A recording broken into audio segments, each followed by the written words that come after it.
Bienvenidos a News BA, estamos con el profesor e historiador Loris Sanata, uno de mis ídolos, lo tengo que decir así que es un orgullo para mí que esté en este canal el querido Loris Sanata. ¿Cómo le va, Loris? ¿Lo puedo tutear? ¿Te puedo tutear? Así hacemos más Sí, sencillo.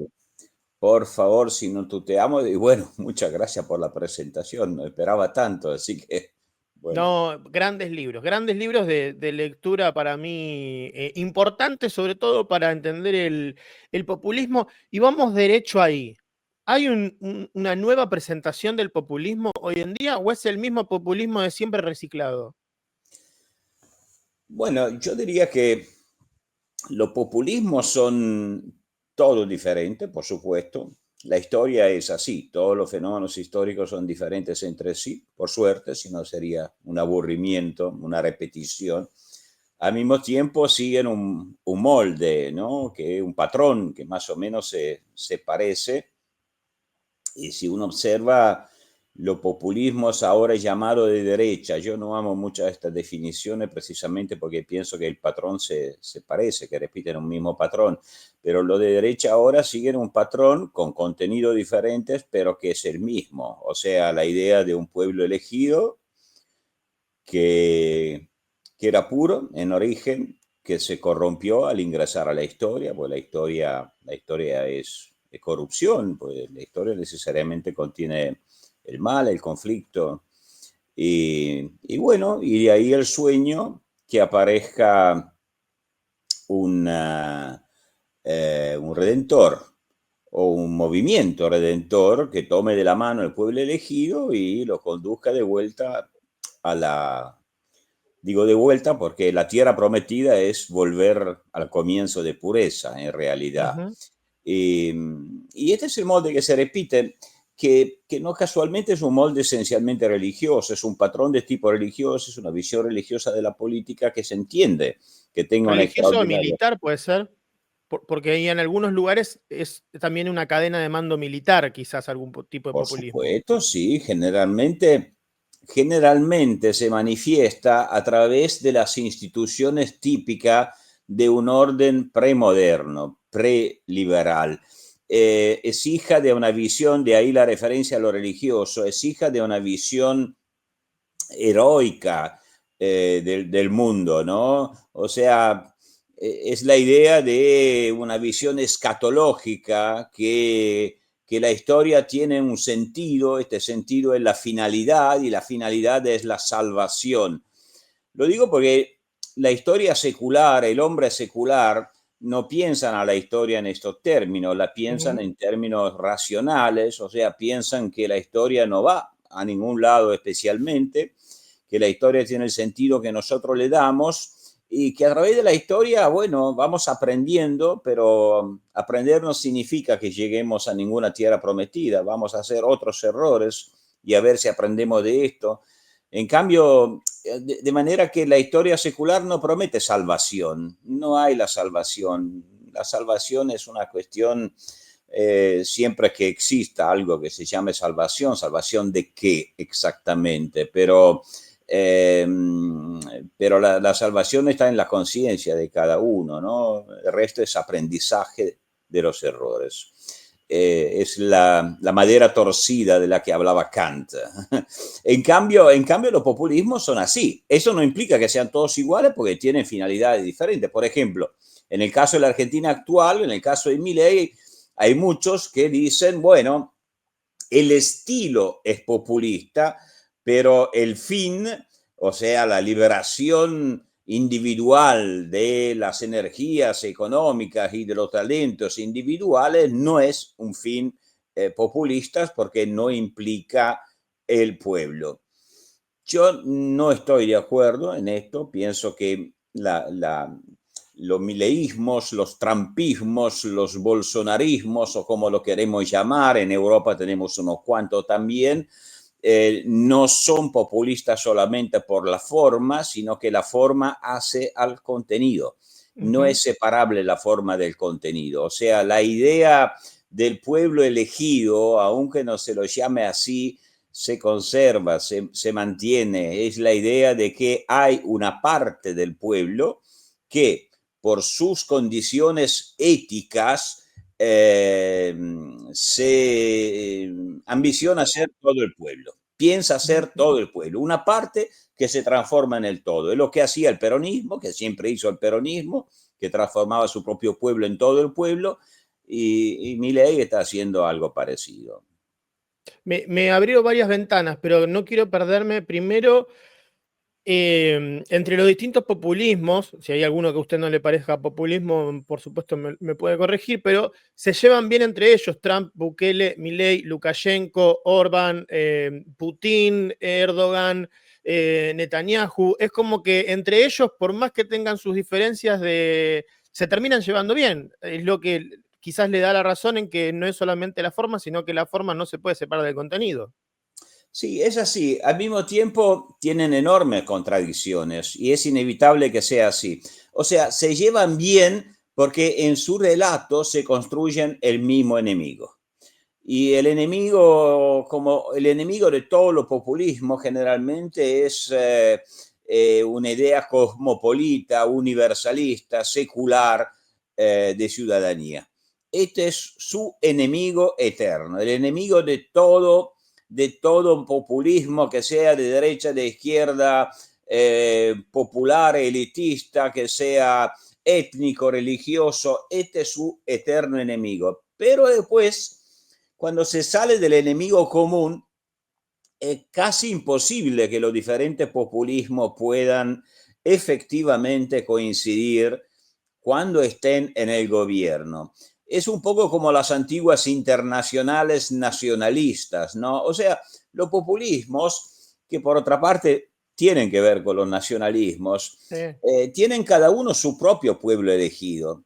Y el pueblo elegido de cada uno no necesariamente corresponde al pueblo elegido de los demás, por sus intereses, por sus identidades. De manera que lo vemos en el caso de Argentina, bueno, ya lo vimos en forma plástica, ¿no? O sea, sí, seguramente hay un gran entendimiento ideológico entre Milei y Trump, pero si el pueblo elegido de Trump necesita aranceles, lo Va a va a aplastar a la poner Argentina sin y no le problema. importa quién sea su amigo. Ahora, sí a Orbán en Hungría le cae bien por razones históricas Putin, y le cae muy bien, y Milei dijo muchas veces que no, que viva Ucrania, etcétera, etcétera. Bueno, seguirá cayéndole bien a Orbán, a Putin, y Milei se lo tendrá que tragar. Y de hecho Sí, ya con sí. respecto a Ucrania se está tragando muchas cosas, ¿no? Me Sí, ya parece. no, ya mandan yo le digo su ejército de bots, ¿no? Que es algo quizás incomprobable, comprobable en la práctica al ver el manejo de las redes sociales, cómo se cambió el discurso de pro-Zelensky a Zelensky, dictador, Zelensky no tuvo elecciones y un montón de cosas. Pero volviendo a la cuestión de la tierra prometida, cada una de las tierras prometidas, se me vino enseguida a la cabeza: los años más felices fueron, son y serán peronistas. ¿Esa es, por ejemplo, la tierra prometida del peronismo? Bueno, el peronismo siempre prometió la tierra prometida, o sea, eh, el relato era de que existía, como decía antes, ¿no? Un pueblo puro de las orígenes, y el pueblo puro de las orígenes era el pueblo de la evangelización, era el pueblo que no había sido corrompido por la modernidad liberal, secular, capitalista. Claro que es una construcción intelectual, ¿no? El pueblo, ese tipo de pueblo no existe al estado puro, ¿no? Pero el relato lo necesita, es lo que un gran historiador llamaba la invención de la tradición. Y de acuerdo con el relato peronista, lo que corrompió efectivamente ese pueblo puro de los orígenes fue la modernidad. Y la modernidad era esencialmente, de acuerdo con la visión peronista del mundo, la modernidad anglosajona y protestante. Muchos se han olvidado de estas orígenes del peronismo. Todos piensan que el peronismo nació como una especie de socialismo moderno, No, medio marxista, nada que todo lo ver. contrario. Es Nada, más, nada. yo no soy, o sea, soy estudioso del peronismo, pero no tengo ni un 10% del conocimiento de usted, pero entiendo que la Iglesia fue particularmente importante a la hora de promover a Perón en la primera elección. Claro, no solamente la Iglesia, sino todo el renacimiento del pensamiento nacional católico de los años 20 y 30, que bueno, en la Argentina desembocó en el peronismo, que tiene tantos rasgos modernos, especialmente por la gran urbanización e industrialización que ya había tenido el país, pero que Ujú. también tiene rasgos muy tradicionalistas, porque si miramos al peronismo del interior, es un peronismo totalmente conservador, tradicionalista Feudal. y feudal. Y el nacionalcatolicismo es el mismo que llevó, bueno, en parte al fascismo en Italia, al falangismo en España, al salazarismo en Portugal, o sea, amoldándose de acuerdo a las circunstancias sociales e históricas de cada país, pero la familia del peronismo es esa, siempre fue esa y no cambió.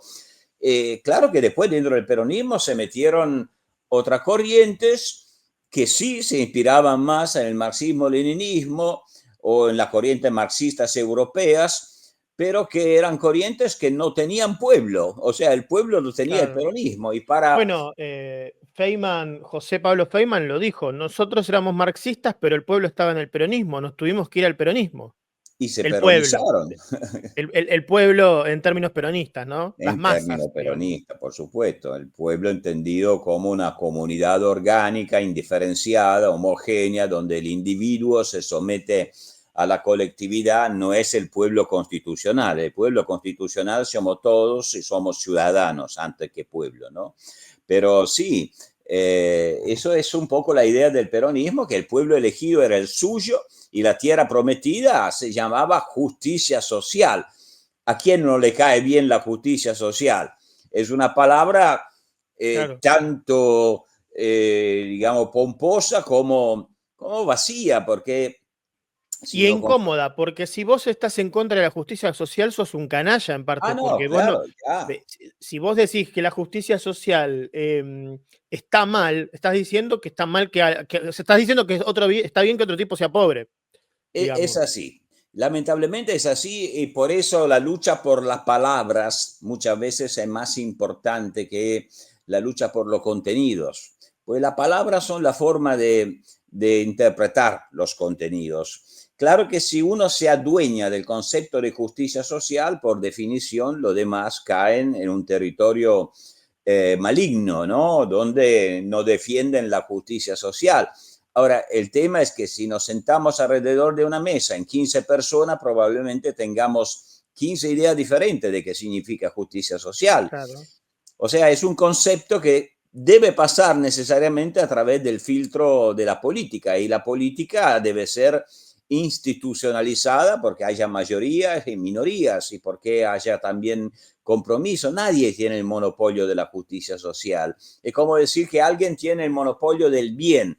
Y estos movimientos de tipo religioso, estaba así en Perón, pero hoy lo vemos lamentablemente en la Argentina en Milei, o sea, Ujú. creen tener el monopolio del bien, piensan que su visión del Bueno, mundo se dicen las fuerzas del cielo. la fuerza del cielo, que su visión del mundo necesariamente debe ser la visión del mundo de todos. Y una vez más, una parte del pueblo que se transforma en todo el pueblo. Pero esto transforma la política en una guerra de religión, que no se termina nunca esa guerra. Hoy le viene bien a unos y mal a Sí. otros. Mañana se darán vueltas y nunca habrá... la única guerra cultural, me gusta pensar que se debería dar en la Argentina, no me gusta la palabra guerra cultural, es un No, horror, no, pero es precisamente la guerra para renunciar a la guerra, o sea, sería la claro. guerra para lograr la tolerancia hacia las ideas de los demás, y esto no se logra, no hay manera. No, incluso, me pongo un poco más en términos filosóficos, si se quiere, estos que se plantan en la derecha y plantan el término de batalla cultural, están haciendo lo mismo que hizo Gramsci al revés, digamos. Entonces, están usando una herramienta, si se quiere, de la izquierda para ponerse en el sector de pueblo. Decir, bueno, de hecho lo están logrando, ahora están logrando la hegemonía de que cualquiera que se pronuncie, yo digo, soy me considero progresista de Alfredo Palacios, por ejemplo, por decir una cosa, ¿no? Y ya sos un zurdo de mierda, me dicen. Es la hegemonía cultural del día de hoy. Y eso cómo se logró con Gramsci. Yo cuando les digo, están usando términos o están usando tácticas de la izquierda post-marxista, se vuelven locos, pero no hay forma de salir de eso. Es increíble. Bueno, primero, perdón, solo de Palacio te falta el bigote, ¿eh? Eso habría que cultivarlo porque era un bigote importante y No, extraordinario. mi Era hijo no me deja, me lo hace sacar. la foto de una época, era extraordinario. No, es curioso, pues es cierto lo que dices. Hay una especie de gramscismo, pero bruto. Sí. Claro, Gramsci tenía una idea de intelectual orgánico, lo que me parece un horror.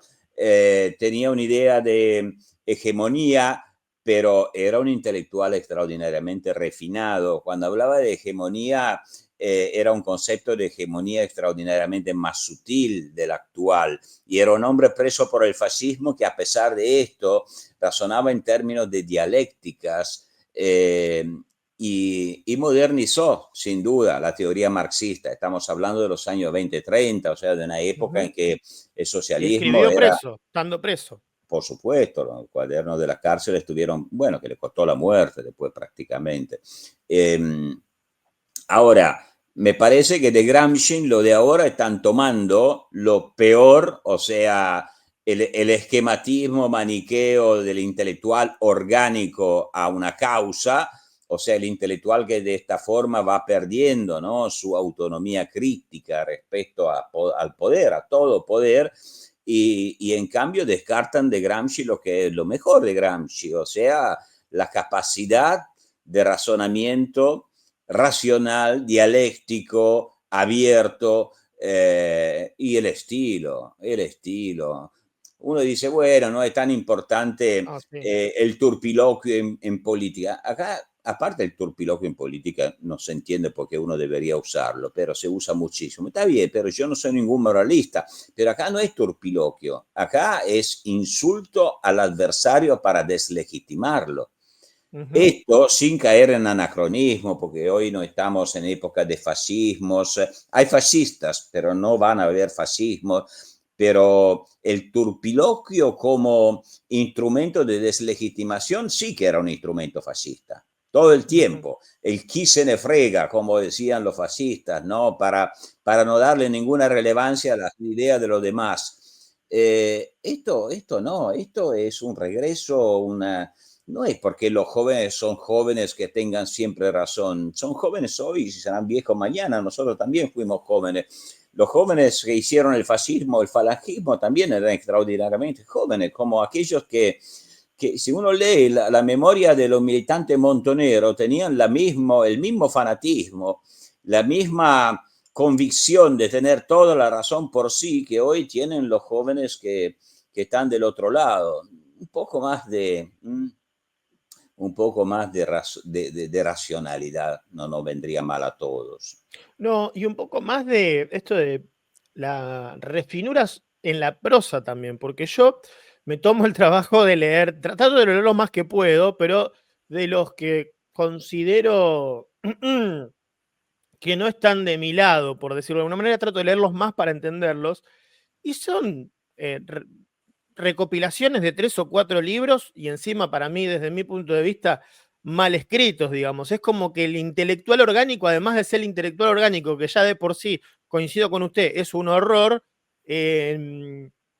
por ahí algunos están preparados, pero a la gran mayoría hasta le falta preparación.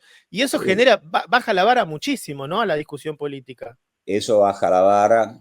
En cierta medida fue siempre así, en el sentido que cada grande ideología o cada gran movimiento tuvo sus intelectuales que después bajaban la línea que se transformaba en vulgata.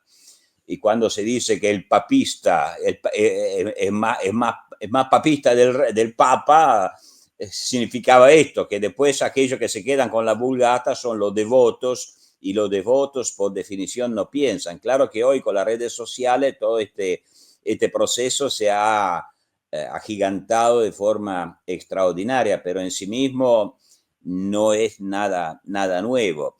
Ahora, lo que es angustiante que muchas veces yo recuerdo, siempre lo recuerdo de haber crecido en una familia comunista donde claro que bajaba la vulgata, pero al mismo tiempo desde arriba los dirigentes, por lo menos en Italia, del Partido Comunista, cuando yo era poco más que un chico, eran conscientes de su responsabilidad.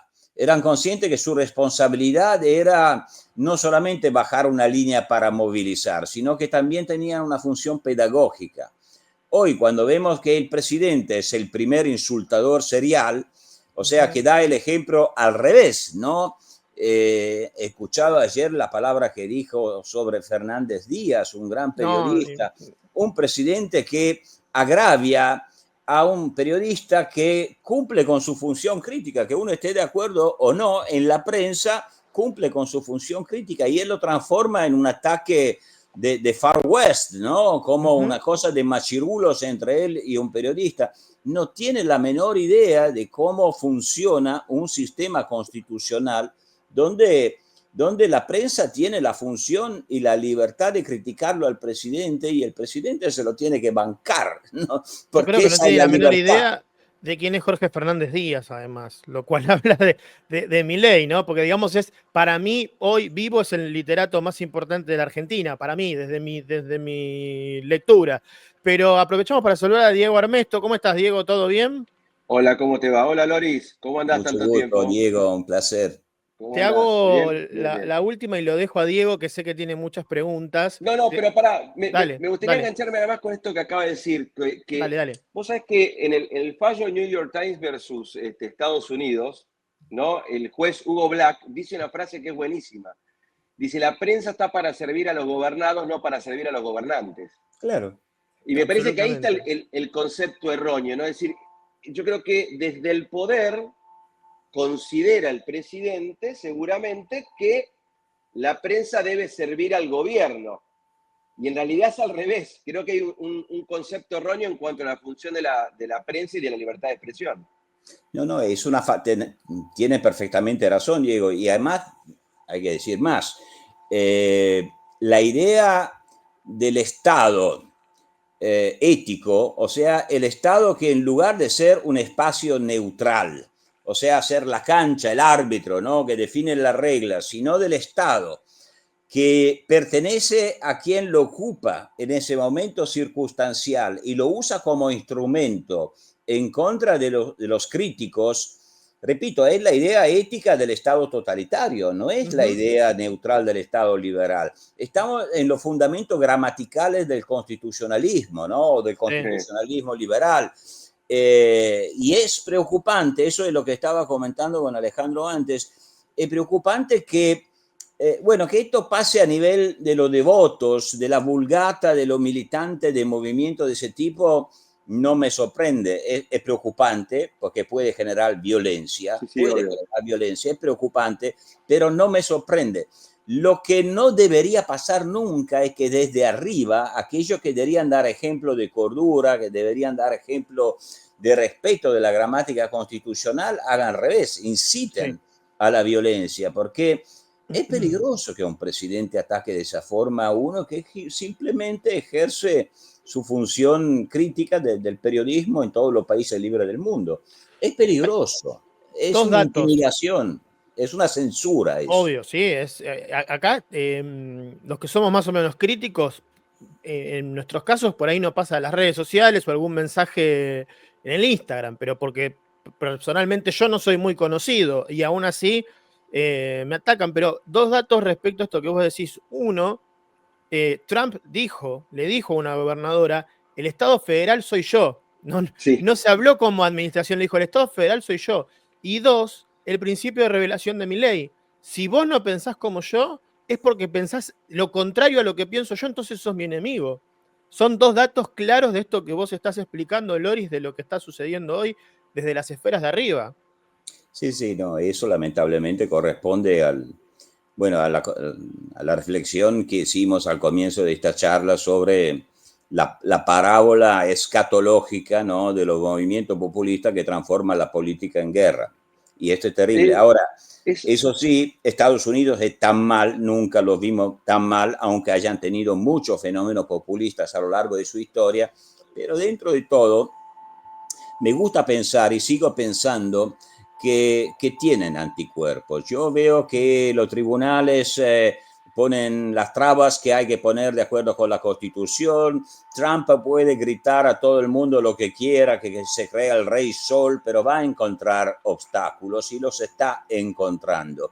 Y las encuestas dicen que su actitud no está premiada por el pueblo, porque están No, diciendo que están bajando de forma extraordinaria. en los votantes Argentina tiene, independientes, 30% bajó. sí, cayó de forma, bueno, además, en eso digamos que su política económica también También, tuvo también. incidencia. Ahora, en la Argentina, los anticuerpos son más flojos, son más débiles. Esto me preocupa más.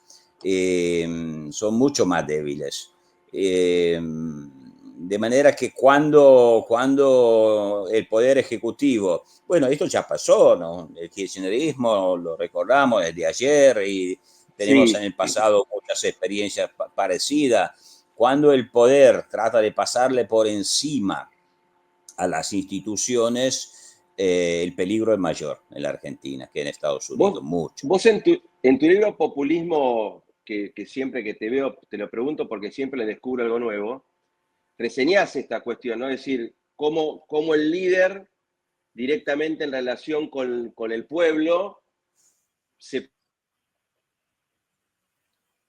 Ahí lo perdimos a... Lo perdimos, pero sí entiendo dónde iba.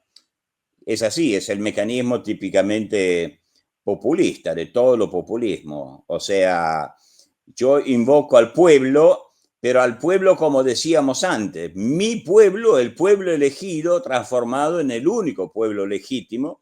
Me apelo a él que me dio su soberanía y paso por encima de las instituciones que deberían limitar mi poder absoluto. Sí, El como dijo constitucionalismo nació por Cafiero, eso. Cafiero Nieto en la pandemia, ahora salió el pueblo de verdad. Como Sí, si había un eso, pueblo es de verdad y un pueblo de exactamente. mentira.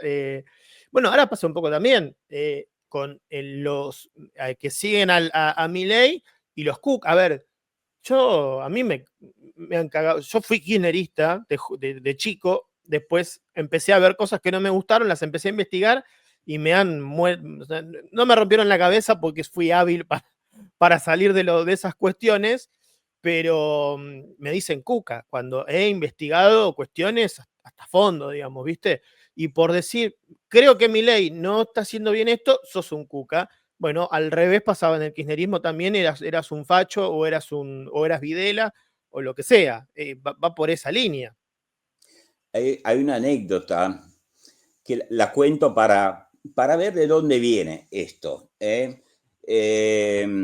escribí una biografía de Fidel Castro hace Sí. años y el joven Fidel Castro, que era un hijo de campesinos, muy enriquecidos, pero de campesinos, cuando va por primera vez a la escuela de Santiago de Cuba, es una escuela religiosa donde van los burgueses. Claro, era gente de dinero, pero ellos eran burgueses por nacimiento. Y entonces a él lo marginaban y es interesante cómo lo llamaban. Lo llamaban para marginarlo judío. Claro, él no era judío, no es cuestión de ser judío, es cuestión que en la tradición hispánica, judíos, como los moros, por otra parte, eran aquellos que fueron echados de España para reconstruir la pureza de sangre, o sea, Ujú. la unanimidad. Eso es, llamarlo a uno cuca de por vida, o llamarlo a uno zurdo de mierda de por vida, o llamarlo a uno garca de por vida. Es lo mismo, es como lo llamaban a Fidel Castro, judío, porque la idea es no perteneces, no sos un miembro legítimo de esta comunidad, porque la comunidad se funda sobre la limpieza de sangre. Somos uno y por lo tanto debes ser expulsado. El mal de la cultura política argentina tiene raíces muy antiguas, que viene desde lejos, y es la idea de reconstruir, de transformar una vez más su propio pueblo en todo el pueblo. Bueno, es una idea medio nazifascista esta del purismo Bueno, tan importante.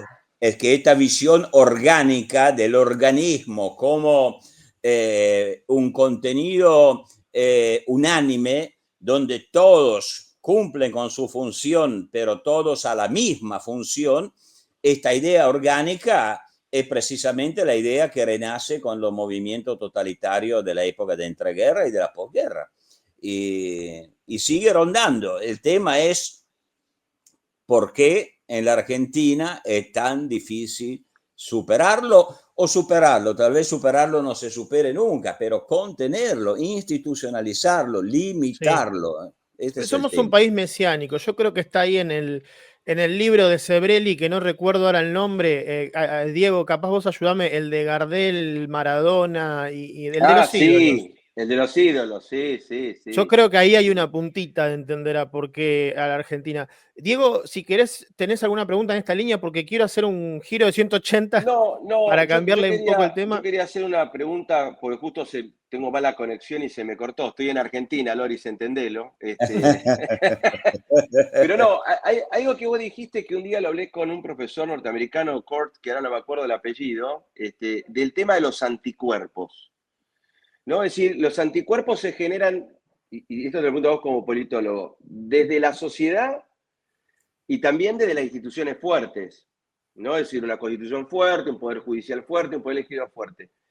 En este año y medio de gobierno de Milei, y bueno, y obviamente que Estados Unidos tiene todo a favor, porque tiene una corte conservadora a favor, porque tiene el poder, el Senado, tiene el poder en la Cámara de Representantes. La elección intermedia que se viene en la Argentina, que desde mi punto de vista no va a cambiar nada, pero bueno, para muchos creen que van a cambiar mucho, es decir, ¿qué consecuencias puede tener también desde el punto de vista del debilitamiento institucional? Es decir, mirando para adelante, porque los anticuerpos van a estar cada vez más flojos, creo.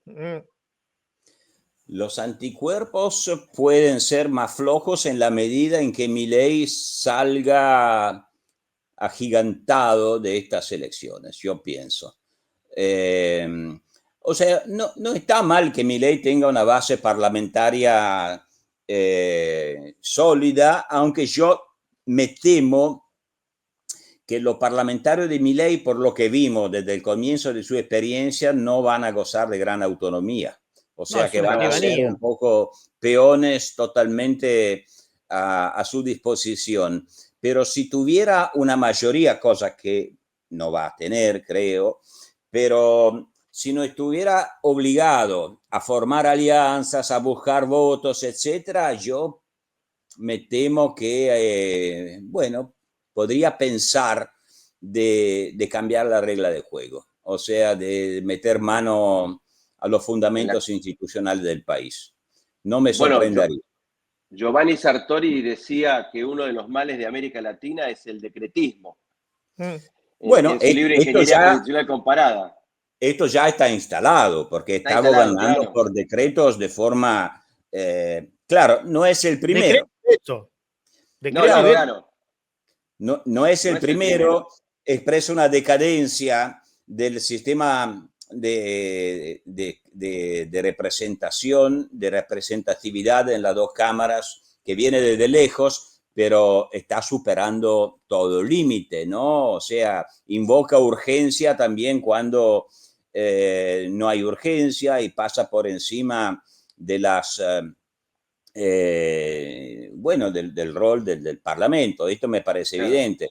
Hay algo más que también recuerda el estilo de gobierno peronista, porque como sabemos en el peronismo, en realidad, ahí tampoco la Cámara Representativa nunca fuera en el centro del poder. Su visión del mundo siempre fue una visión corporativa donde lo que contaban eran los factores de poder con que negociaba y además negociaciones opacas que no pasan a través del escrutinio de la opinión pública. Y bueno, con Milei está pasando lo mismo. Si pensamos en el rol que tiene la hermana, por ejemplo, que es un disparate, es realmente impresionante desde el punto de vista institucional y más por alguien que invoca la tradición liberal. O sea, nada que ver. O estos monjes negros que tiene detrás suyo que nunca uno sabe que hace, que decide. Monotributista. Todo está fuera de la institucionalidad. Esto es impensable en un sistema liberal democrático medianamente consolidado. Impensable. La verdad que... Ahora... Es decir, sí, perdón. En no, ese razonamiento hay un roce entonces con la forma de gobernar el peronismo.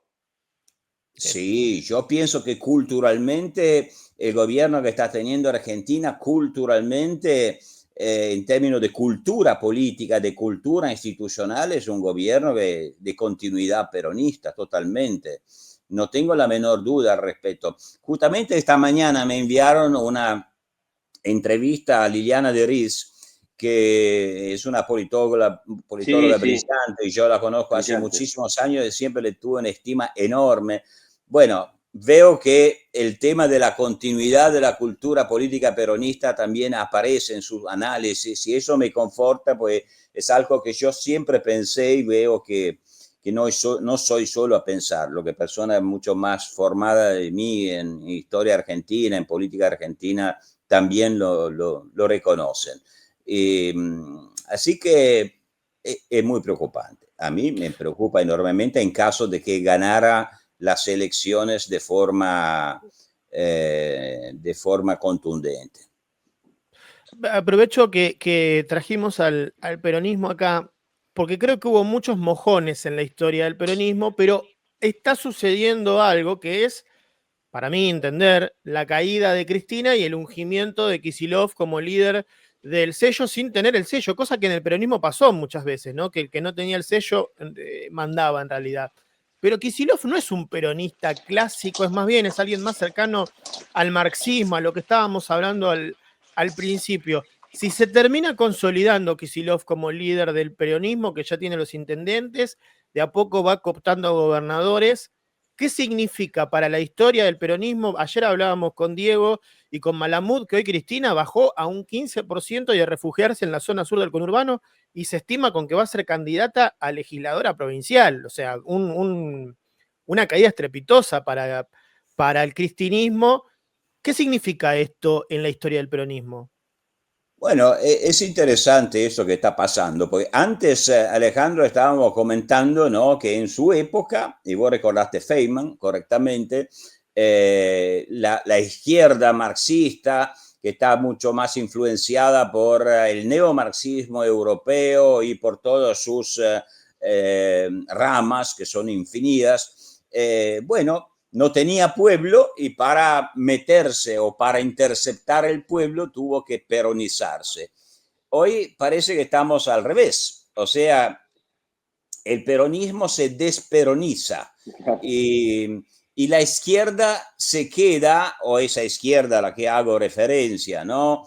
Que Si no no el es una, trotskismo, porque que en no Argentina es tenés el trotskismo y la Claro, izquierda, digamos. pero tampoco es una izquierda socialdemócrata que nunca evolucionó en sentido socialdemocrático, siempre mantuvo esta visión más guevarista, totalitaria en muchos aspectos del socialismo, o sea, un socialismo al que le cuesta conciliarse con la democracia de tipo liberal y con la economía de mercado. De manera que la izquierda se está quedando con el peronismo, pero la iglesia que se queda, la izquierda que se queda con el peronismo se queda sin pueblo. O sea, es un peronismo de izquierda sin pueblo. Lo que implica que las otras partes del peronismo tendrán que irse a otro lado. O sea, o crean otra forma institucional que reivindica el verdadero peronismo, o, y supongo que ya está pasando en algunos casos, o en muchos casos, su nuevo peronismo está hoy en el poder. O Claro, sea, van a ingresar claro, en la galaxia mileísta. claro. Y por otra parte, si nosotros vemos, lo decíamos antes, la cultura política del mileísmo, sería bastante natural que la derecha peronista, la tradicional derecha peronista, ingresara en la galaxia peronista, de Lo- mileísta y peronista, por tanto. De manera que, ahora, sin embargo, ya que me preguntaste sobre qué significa en la historia del peronismo, en sentido estricto, no estaría mal para el sistema político argentino que finalmente el peronismo, que siempre pretendió ser el todo, el movimiento nacional, se divida en una izquierda y una derecha con casas diferentes. No estaría mal, pero al mismo tiempo podría replicar, como siempre hicieron a nivel nacional, su conflicto para quién el verdadero heredero de la religión de la patria, del peronismo. Claro. Y todas las veces que esto pasó, trasladaron al país su lucha religiosa interna, ¿no?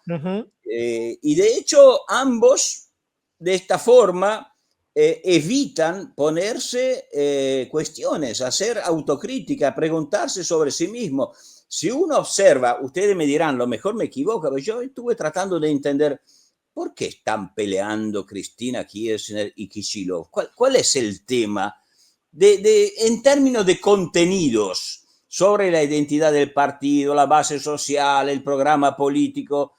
Nada, yo no veo nada. O sea, Nada. En términos No, yo de tampoco. contenido, ninguno. Es un Yo creo que es movimiento. una puja de poder para mí. Es decir, Para mí es una puja de poder. ¿quién tiene la lapicera para armar la lista? Pero Para otros es una puja de caja, pero bueno, eso ya concierne la justicia, digamos. Pero se dan cuenta, ¿no? Que es impresionante. Un partido que Claro. pierde elecciones, que fue hegemónico y nació por ser hegemónico, que está reducido a un 15, 20%, y además es un voto en gran medida clientelar. No sé, un partido clásico, bueno, llamaría a congreso, se formarían corrientes internas en debate entre ellos, disputándose el futuro. Bueno, lo intentaron hacer y lo proscribieron a Quintela. No es por defender a Quintela, pero lo proscribieron. No, eso es impresionante, es así, o sea, esto demuestra que nunca fue un partido, siempre fue un movimiento de base, sí, de base esencialmente religiosa que estaba basada en el aparato del Estado y al no ser un partido tampoco tiene los instrumentos institucionales para autorreformarse, para hacer autocrítica, para abrir un debate interno. Y eso está muy mal para la democracia argentina. Yo no soy ningún simpatizante del peronismo, pero el peronismo existe, es una tradición importante de la historia política argentina. Se necesitaría un peronismo reformado, moderno, que fortalezca el sistema. Y en cambio, nada. Loris, una pregunta técnica que abarca, creo que el mundo, ¿no? También porque, y tu Italia también, ¿no? Es decir, los partidos políticos como los conocimos, esto que vos estás diciendo que se den el debate, que definan una posición ideológica, que marquen un rumbo, un programa de gobierno que me represente, es decir, la famosa crisis de representación, ¿tiene que ver con el resquebrajamiento de los partidos, la inexistencia de los partidos y que la gente vaya y vote un Loris, un Alejandro o un Diego y no vaya pensando atrás que había un partido político que lo sostenga? Que solamente sea una herramienta hoy para ganar una elección. No, esto sin duda, este es un fenómeno universal y no es solamente un tema del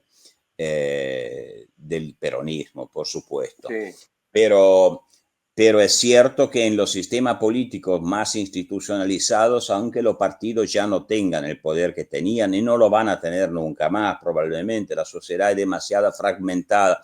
Los partidos de masa nacieron como una especie de fenómeno de tránsito entre la pertenencia religiosa y el nacimiento del individuo moderno, ¿no? Fueron una forma transitoria de encasillar la persona dentro de iglesias seculares.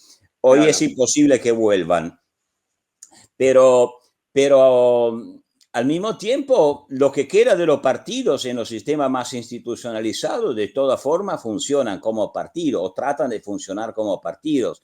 Hay debate interno, tienen prensa, tienen militantes, tratan de hacer escuchar su voz.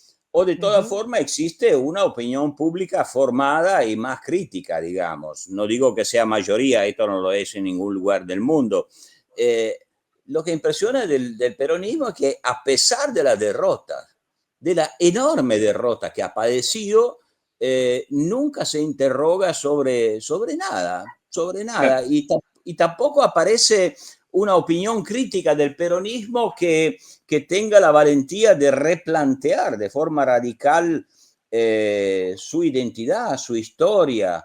Sigue con un relato de la historia increíble, inverosímil, ¿no? Donde pinta un pasado de oro que se ha perdido, o sea, totalmente fuera de...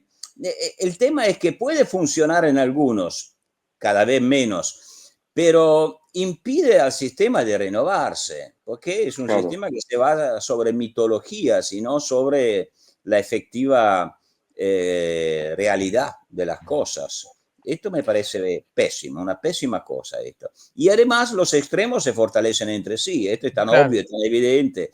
O sea, Milei necesita de Cristina Kirchner para quedarse al mando del peronismo necesita de un Milei, ¿no? Del espantapájaro que peor no se podría. Yo generalmente soy bastante optimista, pero en este momento me parece que... Estamos jodidos. no sé si jodido, bueno, eso ya antes, si le puede dar consuelo. Acaba de fallecer Mario, el grande Mario Vargas Llosa, sí. y bueno, él cuántas veces, ¿no? Cuando se jodió al Perú, cuando se jodió a Argentina, no es ahora, Claro, eso pasó hace claro. mucho tiempo ya. Sí, y yo de mi parte te hago la última, perdón. Una sola Diego. más, Ale, que siguiendo con esta línea y ya Diego. te dejo que para que hagas el cierre. ¿Y cómo se posiciona Meloni en Italia? ¿Cómo es el sistema de partidos en Italia? A mí me parece porque ella tampoco tiene nadie enfrente hoy. A ver, bueno, es exagerado decir que no tenga nadie enfrente, porque en realidad tiene mayoría electoral, sin duda, pero el país está partido en dos. Claro, después son dos coaliciones también fragmentadas, como siempre. Italia también tiene un sistema extraordinariamente fragmentado. Y uno piensa, Meloni está limitada en su poder, por supuesto, por la coalición, pues tiene un ala liberal pequeña, pero influyente, que es el partido de Berlusconi, y la Lega Norte, que la pasa por derecha y que le pelea la amistad con Trump y que tiene también amistad con Putin. Ahora, si uno lo mira en perspectiva histórica, se pregunta si Meloni quiere evolucionar como una nueva democracia cristiana, el partido hegemónico que dominó Italia durante la época de la posguerra, o sea, un partido catch-all, lo llaman los politólogos, ¿no? O sea, una mezcla donde hay un poco de todo, un peronismo más constitucionalizado, digamos así. O si en cambio piensa aprovechar del contexto histórico, que es un contexto en Occidente muy radicalizado, para jugarse la carta de su origen, ¿no? Que es una origen, bueno, vinculada con los movimientos neofascistas, lo que no implica que ella piense en el fascismo, ni de lejos. Esta es una locura que no le pasa por la cabeza a nadie, pero eso sí de cambiar el sistema institucional italiano. La idea de evolucionar hacia un sistema presidencialista, que en Italia suscita muchos resquemores para un país que tuvo el fascismo. Hay muchos resquemores porque nosotros también pensamos que no tenemos muy buenos anticuerpos para limitar un poder de un presidente elegido por el pueblo, pero ella está un poco con las patas por ahora en todos los zapatos, como en la política internacional, ¿no? Pensó lograr conciliar su europeísmo, que es una novedad, porque cuando estaba en la oposición era anti-europeísta, y la amistad con Trump. Y ahora la política de Trump la obliga a equilibrismos muy complicados. El Atlántico se está ampliando y tener los pies, ambos zapatos, está complicado. Es difícil, claro, es difícil. La complicó mucho el principio de los aranceles. No, mira, mi pregunta, y ya para dejarte marchar, porque estás hace 50 minutos con nosotros, te lo quiero súper agradecer. Un crack total, un capo. Vamos a dejar los formalismos de lado con el profe, un capo total. Y salteándonos un montón, porque vos escribiste libros sobre Bergoglio, así que si quieren conocer un montón de la historia del pensamiento del Loris, vayan a leer los libros también para hacerte un poco de propaganda ahí. yo quiero preguntar, porque yo soy cristiano, pero dejé de ser católico. Yo era católico, dejé de ser católico, soy cristiano. En parte por Bergoglio dejé de ser católico.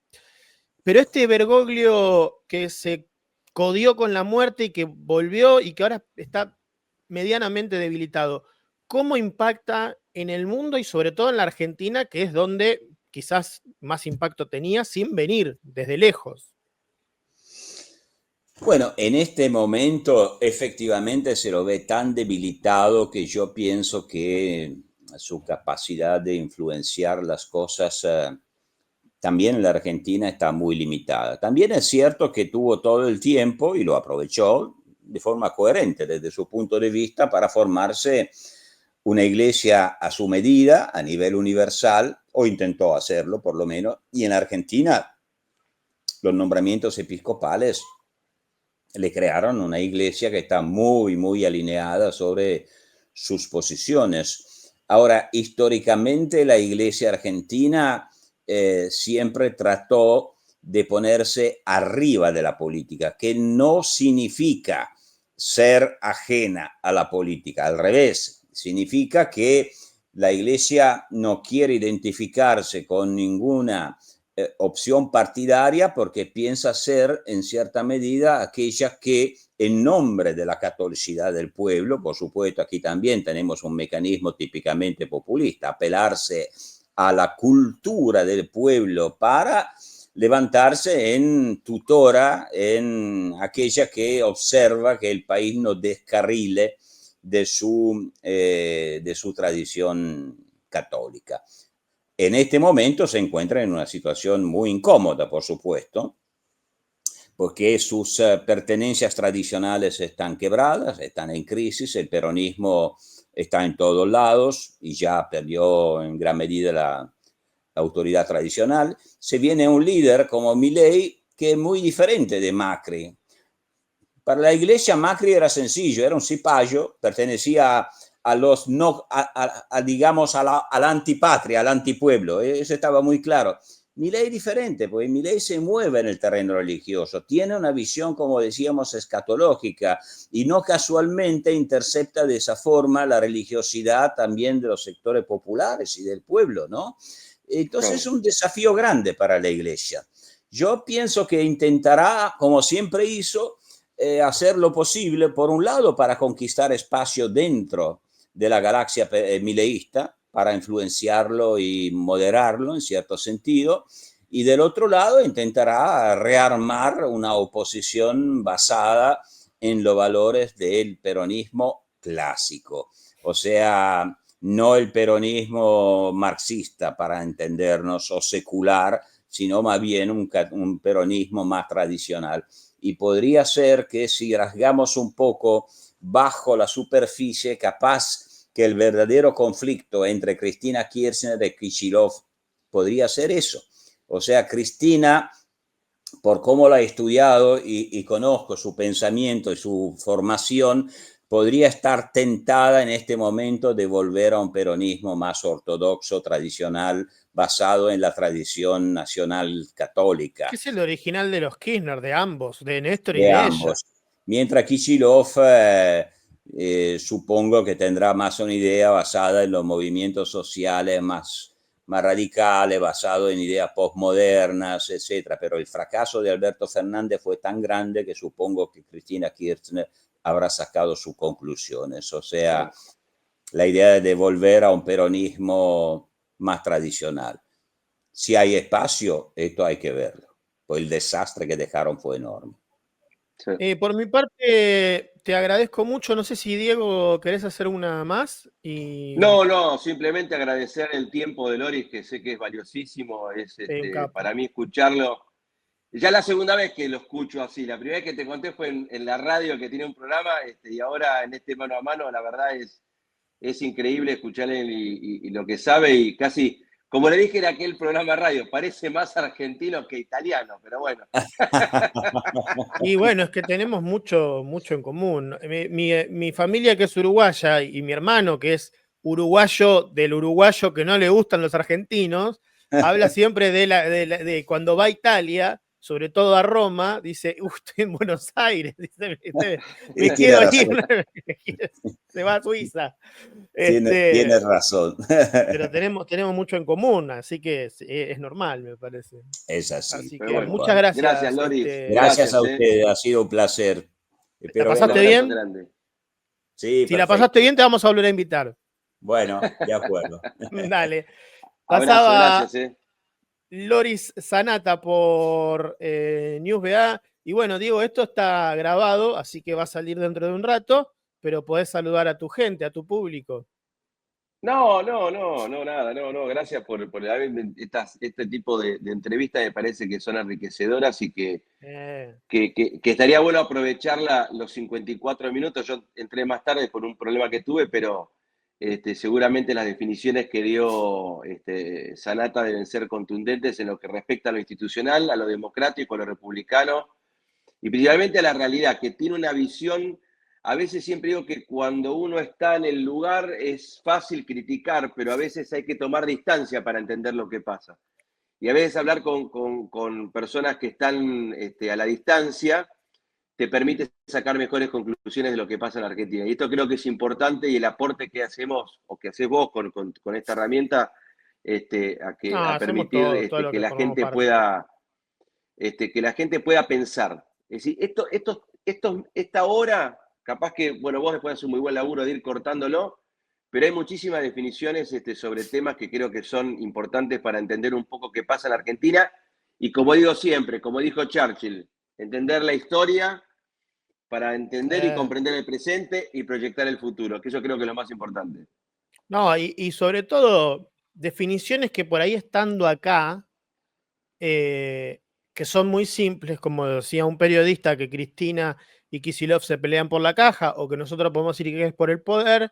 Loris, pensándolo desde afuera, y si Cristina está queriendo volver a armar un peronismo tradicional, pero a la vez uno puede decir, bueno, el pero periodismo paladar negro. claro, pero ese peronismo está o con Milei o con Kicillof, porque vos tenés los intendentes con Kicillof y tenés al Por peronismo eso, paladar negro más cercano a Milei.